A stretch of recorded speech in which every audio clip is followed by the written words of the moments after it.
aby som sa začlenila do spoločnosti, aby som sa viac vzdelávala, aby som využila naplno svoj voľný čas. Lebo som chcela zmysluplne tráviť čas a ukázať spoločnosti, že viem byť pre ňu prínosom. Z každej strany som mala pomoc ponúknutú a aj úžasné vzdelanie k tejto práci. Hlavne aj trpezlivosť mali a že sú tí ľudia fakt, že s dobrým srdcom napomocní. Veľmi mi pomáha ľudský prístup a ochota kolegov poradiť a pomôcť mi vždy, keď to potrebujem. Takisto mi aj pomohli asset školenia cez projekt Profesia Lab, ktoré mi pomohli so začlenením sa do pracovného procesu. Hlavne ten prístup zamestnávateľov k mne ako zamestnankyni, prispôsobené pracovisko a aj ten druh práce, ktorý môžem vykonávať. Na pracovisku je pre mňa dôležitá náplň práce a pracovné podmienky, pretože vďaka tomu viem vykonávať danú prácu, ale tiež sú pre mňa dôležité aj vzťahy, aby som sa v práci cítila dobre. Som sa začlenila medzi ľudí, mám možnosť sa vzdelávať a aj finančne si prirobiť, ktoré mi dopomohlo ku tomu sa osamostatniť. Som rada, že môžem byť užitočná a mám dobrý pocit z vykonanej práce. Aby nemali predsudky voči nám handicapovaným, lebo veľakrát dokážeme to, čo zdraví si nedokážu predstaviť.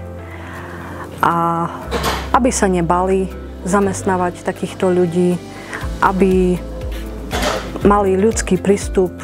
Zamestnávateľia by sa nemali báť dať šancu ľuďom s inakosťou, pretože keď dostaneme príležitosť, sme za ňu veľmi vďační. Čo vnímam ja veľmi pozitívne kvôli tomu, že vidím, že to má proste obojstranný pozitívny účinok aj na ľudí bez handicapu, takisto na dievčatá s handicapom. Nevnímam to len z pracovného hľadiska, ale aj osobnostného, pretože som si istá, že to pohlo nami všetkými. Na začiatku samozrejme boli určité obavy, ako to zvládneme, ako to zvládnu dievčatá, ale myslím, že môžem hodnotiť, že je to pozitívne, naberajúci to má smer taký, že rastieme všetci, aj duchovne, aj pracovne. Dievčatá perfektne zvládajú svoje pracovné povinnosti. Odporúčam zamestnávateľom, ktorí dnes ešte nezamestnávajú ľudí so zdravotným znevýhodnením, aby sa zamysleli nad prekážkami, ktoré ich v tom bránia. Častokrát zistia, že problémy, ktoré si predstavujú, buď nevzniknú, alebo dobrá správa je, že sú veľmi ľahko riešiteľné. Odkaz od nás je: zamestnávajte so srdcom a hľadajte si spojencov. Pretože to pomáha celospoločensky, ale aj biznisu, pretože ako veľké firmy máme aj celospoločenskú zodpovednosť pozitívne vplývať na prostredie, v ktorom pôsobíme.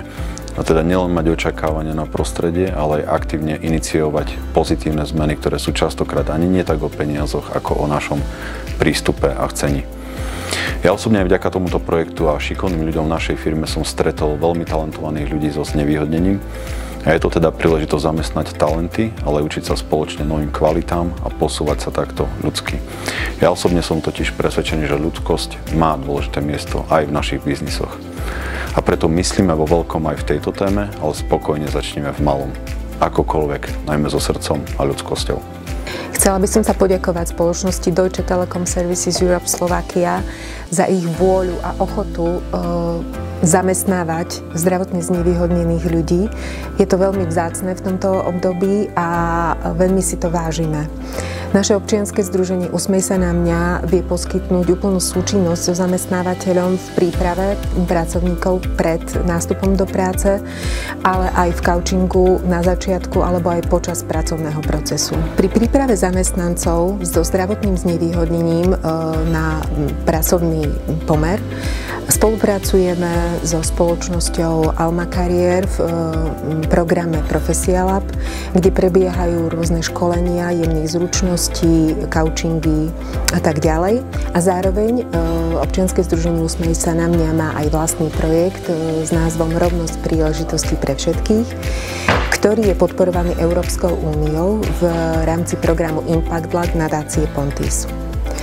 A zároveň by som chcela povzbudiť všetkých zamestnávateľov, aby nemali obavy, aby sa pustili do tohto procesu, pretože myslím si, že je to obojstranne obohacujúca spolupráca.